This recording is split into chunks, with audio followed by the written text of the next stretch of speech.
من أحلى الحاجات اللي عملناها في كيب تاون هو بولدرز بيتش. ده شط مشهور جدا بالبطاريق. للعلم جنوب أفريقيا هي تقريبا البلد الأفريقية الوحيدة اللي فيها بطاريق. وقبل ما تستغربوا وتقولوا ازاي عايشين هناك والبطاريق بتعيش في التلج زي ما كنا مستغربين، هنقول لكم السر.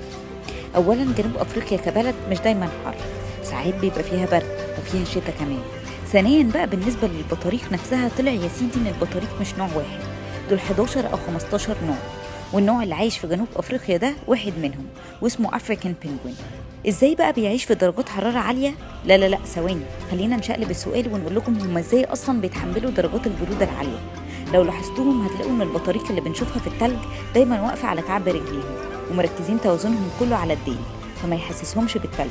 كمان في رجليهم في ريش غير بتاع انواع الطيور اللي بتطير، لانهم عندهم ريش واجنحه بس ما بيطيروش، وما بيستخدموا الريش ده عشان يقلل لهم من البروده في الجو البرد ويحسسهمش بالحراره في الجو الحر.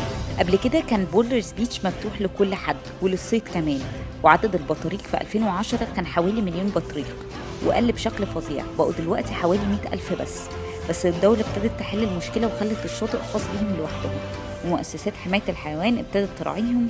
وهي عامة يعني البطاريق ما ينفعش نقرب منها خالص، يعني عشان بجد بتعض.